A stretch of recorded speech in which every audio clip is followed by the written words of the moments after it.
பிரபஞ்ச பேராற்றலுக்கும் குலதெய்வத்திற்கும் பழனி முருகனுக்கும் என்னுடைய முதல் வணக்கத்தை தெரிவித்துக் கொண்டு என்னுடைய ஜோதிட குருமார்கள் வாஸ்து குருமார்களின் நல்ல ஆசியோடு இந்த வீடியோ சமர்ப்பிக்கிறேன்.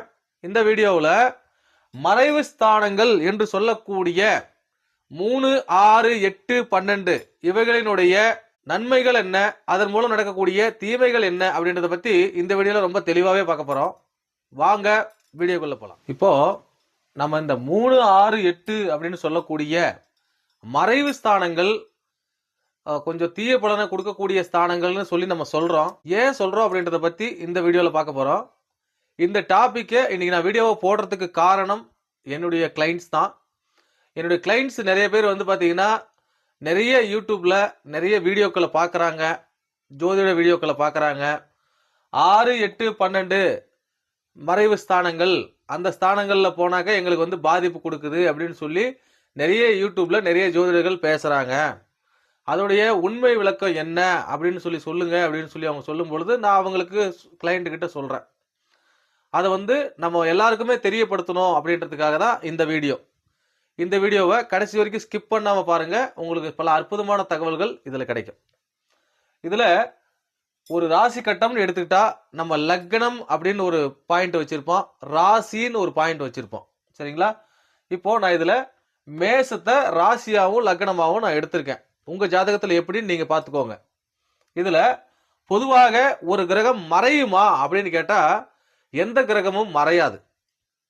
இதுல புரிஞ்சுக்கணும், மறைவு அப்படின்றது எந்த கிரகத்துக்கும் இல்லை. இதுல எக்ஸெப்ஷனல் வந்து பாத்தீங்க அப்படின்னா அமாவாசை அன்னைக்கு சந்திரன் மறைஞ்சிருவார் இல்லையா? நமக்கே தெரியும், அமாவாசை அன்னைக்கு வானத்துல நமக்கு சந்திரன் தெரிய மாட்டாரு.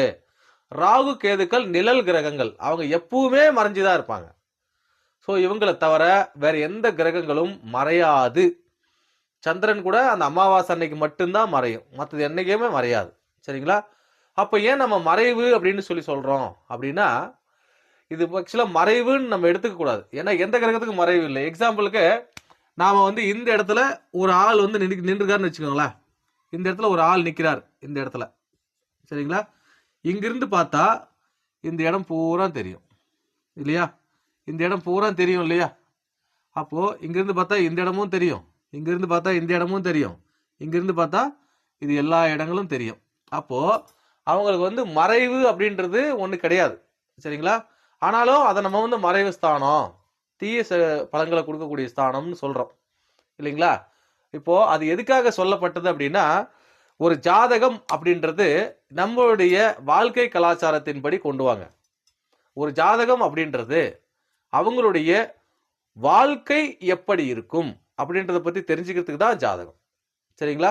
அவங்க எதை நோக்கி போனா வெற்றி அடைவாங்க, இந்தந்த காலகட்டங்கள்ல இதெல்லாம் நடக்கும் அப்படின்னு சொல்லி ப்ரெடிக்ஷன் பண்றதுக்கு தான் நம்ம அந்த ஜாதகத்தை யூஸ் பண்றோம். சரிங்களா? நம்ம அடுத்து என்ன பண்ணா ஜெயிக்கலாம் அப்படின்னு தெரிஞ்சுக்கிறதுக்கு தான் ஜாதகமே தவிர வேற எந்த ஒரு காரணத்துக்கும் கிடையாது. புரிஞ்சுக்கோங்க. எனக்கு எந்த மாதிரி வாழ்க்கை அமையும், நான் எப்படி இருப்பேன், என்னை பற்றிய எதிர்காலம் எப்படி இருக்கும், இதெல்லாம் தெரிஞ்சுக்கிறதுக்கு தான் நம்ம ஜாதகத்தை யூஸ் பண்றோம். ஸோ நம்ம இந்த கேள்விகள் எல்லாமே கேட்கறதுக்கு மைய புள்ளியா இருக்கிறது வந்து குடும்பம். சரிங்களா? என்னங்க? குடும்பம்.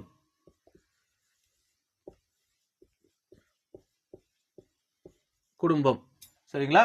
இந்த குடும்பம் நமக்கு எப்படி இருக்கும், எப்படி அமையும், என் குடும்பம் பணக்கார குடும்பமா இருக்குமா இல்லையா, ஏழை குடும்பமா இருக்குமா, அல்லது என் குடும்பத்தில் இருக்கிறவங்களாம் என் பேச்சு கேட்பாங்களா, இல்லை என்ன குடும்பத்தை விட்டு பிரிச்சு விட்டுருவாங்களா, இல்லை எனக்கு ஒரு குடும்பம் அமையுமா, இதுதான் எல்லாருக்குமான பொதுவான கேள்வி. நம்ம கேட்கக்கூடிய எத்தனை கேள்விகளுக்கும் மைய புள்ளி இந்த குடும்பம். சரிங்களா? இப்போ இந்த குடும்பம் யார் யார் சேர்ந்தது குடும்பம் உங்களுக்கே தெரியும். அப்பா, அம்மா, அடுத்ததா வந்து பார்த்தீங்கன்னா மனைவி, கலஸ்திரம்னு வச்சுக்கோங்களேன். மனைவி ஆர் கணவன், மனைவி யார் கணவன். அடுத்து வந்து பார்த்தீங்கன்னாக்க குழந்தைகள்.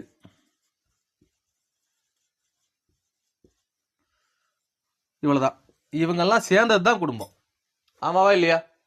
இப்போ இவங்கெல்லாம் சேர்ந்தது தான் குடும்பம். இப்போ இவங்க நம்ம ஜாதகத்துல கெட்டு போகக்கூடாது. இவங்க கெட்டு போனாங்கன்னா அந்த குடும்பம் முழுமை அடையாது. அதை பேஸ் பண்ணி மட்டுமே தான் இந்த 3, 6, 8, 12 மறைவு ஸ்தானங்கள்னு சொல்லி நம்ம சொல்றோம். சரிங்களா? அது எப்படி அப்படின்னா, இப்ப பாருங்க, ஒரு பாவம் அதனுடைய 12ஆம் பாவத்துக்கிட்ட தோத்து போகும். கரெக்டுங்களா? ஒரு பாவம் அதனுடைய 12ஆம் பாவத்துக்கிட்ட தோத்து போயிடும். அப்படின்னும் பொழுது இது 4 தாய், தாயை குறிக்கக்கூடியது 4ஆம் இடம். சரிங்களா? இது 7 கலஸ்திரம், மனைவி யார் கணவன் எப்படி வேணா வச்சுக்கலாம். அடுத்ததா இங்க 9 தந்தை அப்பா, ரெண்டும் ஒண்ணுதான், இருந்தாலும் பிரிச்சு எழுதுறேன். ஓகேங்களா? இது நான் ஜாதகர். சரிங்களா? இப்போ இது 1ஆம் பாவம். இங்க கவனிங்க, தாய் இந்த 4 அப்படின்றது சுகஸ்தானம். தாயிடமிருந்து கிடைக்கக்கூடிய அன்பு, பாசம், பரிவு, இது எல்லாமே வந்து எங்க இருக்குது அப்படின்னா 4ல இருக்கு. சரிங்களா? இதைத்தான் வீடு, வாகனம், வண்டி, மனை, சுகம் எல்லாமே சொல்றோம். சரிங்களா? இதனுடைய 12ஆம் பாவம், இந்த 4ஆம் பாவத்தினுடைய 12ஆம் பாவம் எது? 3ஆம் பாவம். 1 2 3 4 5 6 7 8 9 10 11 12. ஸோ அப்போ ஒரு பாவம் அதன் முந்தைய பாவத்துக்கிட்ட தோத்து போயிடும். அப்படின்ற அடிப்படையில நான் குடும்பத்தை வந்து பாதுகாக்கிறதுக்கு எனக்கு அம்மா முக்கியம், தாய் முக்கியம். அதனால அதனுடைய 12ஆம் பாவம் 3, அது எனக்கு மறைவு ஸ்தானம். ஏன்னா என் பாவத்துக்கு எனக்கு பின்னாடி இருக்காது. இப்போ எனக்கு முன்னாடி, இப்போ 1ஆம் பாவம், இது தாயின்றத 1ஆம் பாவம்னு வச்சுக்கிட்டா எனக்கு முன்னாடி இருக்கிறதெல்லாம் எனக்கு தெரியும், எனக்கு பின்னாடி இருக்கிறது எனக்கு தெரியாது. அப்படின்றது அடிப்படையில 3 மறைவு ஸ்தானம். சரிங்களா? சுக்கிரனுக்கு முழு மறைவு, மற்றதுக்கெல்லாம் அரை மறைவுன்னு சொல்றாங்க. சரிங்களா? அடுத்ததா 7. ஸோ இந்த 7 கணவன் ஆர் மனைவி, இந்த கணவன் ஆர் மனைவி வந்து நமக்கு சரியாக அமையணும். சரிங்களா? ஏன்னா நம்ம தான் அடுத்த குடும்பத்தை உருவாக்க போறோம். சரிங்களா? ஏற்கனவே நான் ஒரு குடும்பத்துல குழந்தையா பிறந்திருக்கிறேன். எனக்கு ஒரு தனி குடும்பம் வேணும்னா யார் வேணும்? கலஸ்திரம் வேணும் இல்லையா? ஸோ அப்போ அந்த கலஸ்திரம் எப்படி இருக்கு அப்படின்றத வந்து இந்த 7ஆம் இடம் சொல்லும். அதுக்கு 12ஆம் இடம் 6ஆம் இடம். சரிங்களா? அதுக்கு 12ஆம் இடம் இந்த 6ஆம் இடம். சரியா? ஸோ அப்போ அந்த மாதிரி 8ஆம் பாவத்துக்கு பாருங்க, 9ஆம் பாவம் அப்படின்றது அப்பா. 9ஆம் பாவம்ன்றது அப்பா, நம்ம அப்பா. சரிங்களா? நம்ம அப்பா தான் நமக்கு உயிர் கொடுத்தவர். நமக்கு உயிர் கொடுத்தது யாரு? நம்மளுடைய அப்பா. சரிங்களா? அந்த உயிர் கொடுத்தவருக்கு ஆப்போசிட் என்ன? ஆயுள் ஸ்தானம். சரிங்களா? அதனுடைய 12ஆம் ஸ்தானம், அதனுடைய 12வது வீடு. அதுதான் வந்து பாத்தீங்கன்னா இங்க நாம வந்து 8வது வீடு ஆயுள் ஸ்தானம்னு சொல்றோம். உயிரை கொடுத்தது அப்பா, அவருக்கு எதிரில் இருக்கக்கூடியது உயிரை கொடுத்தது ஆயுள் அப்படின்றத எடுத்துக்கோங்க.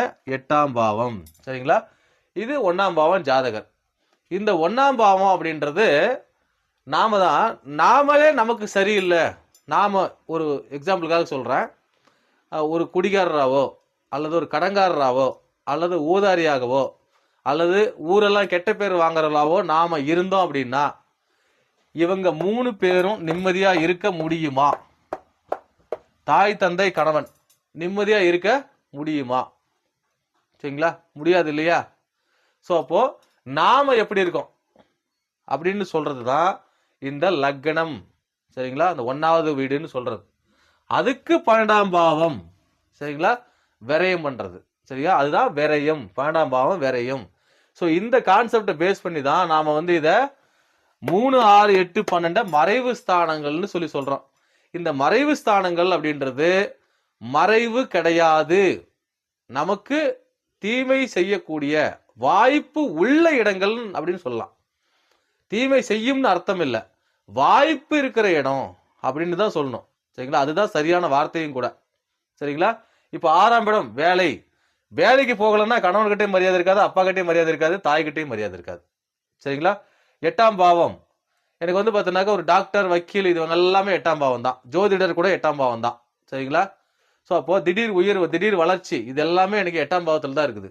சரிங்களா? ஸோ அப்போ 12ஆம் இடம் அப்படின்றது நிம்மதியான தூக்கம். எவ்வளவுதான் கஷ்டப்பட்டு உழைச்சி வந்தாலும் நிம்மதியான தூக்கம் வேணும். அட்லீஸ்ட் ஒரு தடவையாவது ஒரு வெளிநாட்டுக்கு நான் போயிட்டு வந்துடணும் அப்படின்னு நம்ம நினைக்கிறோம் இல்லையா? ஸோ அது எல்லாமே 12ஆம் பாவம் தான். சரிங்களா? 3ஆம் பாவம் சகோதரன், சகோதரி. சரிங்களா? ஸோ அப்போ சகோதரன் ஒரு தம்பி இருந்தா தம்பி உடையான் படைக்க அஞ்சான்னு சொல்றோம் இல்லையா? அப்போ ஒரு தம்பி இருந்தா நமக்கு பலம். சரிங்களா? ஸோ அப்போ இது எல்லாமே நல்ல இடங்கள் தான். சரிங்களா? தேவைக்கு ஜாதகத்துக்கு தகுந்தாற் போல அது கெட்ட இடங்களாகவும் செயல்படுது. எப்படி செயல்படுது? இந்த இடங்கள்ல இருக்கக்கூடிய கிரகங்கள் அல்லது அந்த வீடு கொடுத்த கிரகம் கெட்டு போயிருந்தாலோ அல்லது தீய கிரகங்களின் பார்வை பெற்று இருந்தாலோ கோச்சார நகர்வுகள் சரியில்லைனாலோ நமக்கு அது பார்த்தீங்கன்னா கெட்டது பண்ணுது. சரிங்களா? இது எல்லா பாவத்துக்கும் பொதுவானது தான். ஸோ மறைவுன்னு சொல்றதுக்கான காரணம் இந்த பாவங்களினுடைய 12ஆம் பாவம் என்பதால் தான் என்பதை நம் பார்க்கக்கூடிய நேயர்கள் புரிஞ்சுக்கணும். சரிங்களா?